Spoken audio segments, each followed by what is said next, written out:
Hello friends, আজকে আমি তোমাদের সাথে কুদ্রির একটা দারুণ টেস্টি মজাদার রেসিপি শেয়ার করব, যেটা খেতে দারুণ লাগে। ভাত, রুটি, পরোটা সবের সাথে যায়। তো সব সময় তো ভাজা আমরা খেয়েই থাকি কুদ্রি। তো আজকে আমি তোমাদেরকে একটু অন্যরকমভাবে কুদ্রি রান্না দেখাবো। তো এখানে আমি কুদ্রি নিয়েছি, দেখো এগুলো কিন্তু কুদ্রি। অনেকেই ভাবে এগুলো তেলাকুচু পাতার ফল, কিন্তু না, এগুলো কুদ্রি। এটা আলাদাভাবে চাষ হয় আর বাজারে প্রচুর বিক্রি হয়। তো কুদ্রিগুলো আমি কেটে নেব। কিভাবে কাটবো সেটা আমি তোমাদেরকে একটা কুদ্রি কেটে দেখাচ্ছি। দুই সাইড থেকে এরকম বাদ দিয়ে দিলাম, আর মাঝখান থেকে এরকম কেটে পাতলা পাতলা সরু সরু করে কেটে নেব। তোমরা যদি বটি দিয়ে করতে পারো তো বটিতে করতে চাও, বটি দিয়ে করতে পারো, তাতে তাড়াতাড়ি হবে। তো এরকম পাতলা পাতলা করে কুদ্রিগুলো আমি কেটে নেব।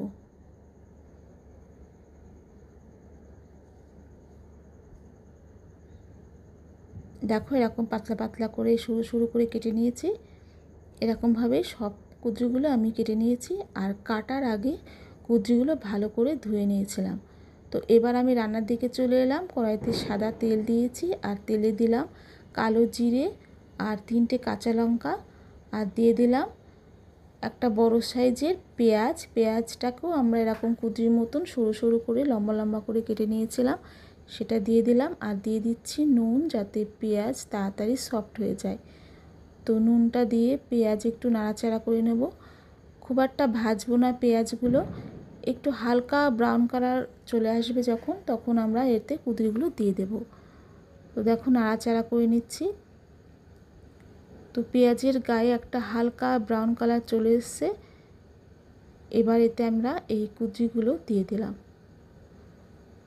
কুদ্রিগুলো একটু টাইম নিয়ে ভাজতে হবে, কারণ কুদ্রিগুলো একটু খোসাটা শক্ত টাইপের, তো সেদ্ধ হতে সেই জন্যে দেরি লাগে। ওই জন্য একটু টাইম নিয়ে ভাজতে হবে। আর আমি এই পেঁয়াজের সাথে কুদ্রিটা ভালো করে মিশিয়ে নিচ্ছি। আর এটাকে ঢাকা দিয়ে রান্না করব। তো তার আগে একটু নুন দিলাম অল্প করে, কারণ আগেও পেঁয়াজে নুন দিয়েছিলাম। আর দিয়ে দিলাম হলুদ। আর এই নুন আর হলুদের সাথে ভালো করে মিশিয়ে নেব কুদ্রি। এটাকে মিশিয়ে নিয়েছি। এবার এই কুদ্রিটাকে আমি ঢাকা দিয়ে রান্না করে নেব। ঢাকা দিয়ে কুদ্রিটাকে ভাজা ভাজা টাইপের করে নেব। তো ঢাকা দিয়ে দিলাম। আবার কিছুক্ষণ পর এলাম। মাঝখানে আমরা এই কুদ্রিটাকে নেড়ে চেড়ে নেব। এমন নয় যে ঢাকা দিয়ে চলে গেলাম আর সেদ্ধ হয়ে গেল, মাঝখানে এসে এসে কুদ্রিটাকে নিয়ে নিতে হবে, না হলে কিন্তু তলা আটকে যাবে। এটা তোমরা সবাই জানো। তো আবারও ঢেকে দিলাম, আর বেশ কিছুক্ষণ পর চলে এলাম। তো দেখো কুদ্রিগুলো একদম কম হয়ে গেছে আর পুরোটাই ভাজা হয়ে গেছে। আমরা আর ঢাকা দিয়ে ভাজবো না। এবারেতে দিয়ে দিলাম পোস্ত বাটা। 2 থেকে আড়াই চামচ মতন পোস্ত বাটা দিলাম। আর দিয়ে দিলাম পোস্তর বাটি ধোয়া জলটাও।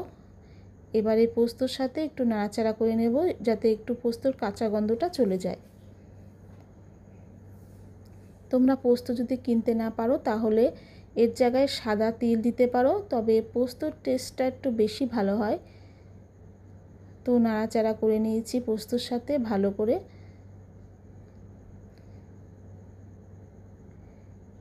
এবারেতে দিয়ে দেব সর্ষে বাটা। আমি সর্ষেটাকে বেটে একটু জলে গুলে ছেঁকে নিয়েছি, আর খোসা যে ছিল সর্ষে, সেই খোসাটা টোটালি আমি বাদ দিয়েছি। এই জল দিয়ে গুলে আমি ছেঁকেছি বলে এরকম পাতলা হয়েছে, কিন্তু এই কুদ্রির মধ্যে দিলাম, এটা পুরোটাই টেনে নেবে। সর্ষের যে পাতলা জলটা ছিল কুদ্রিটাতে টেনে নেবে, আর কুদ্রিটা মাখা মাখা হবে। সেই জন্য একটু জল দেওয়াই ভালো।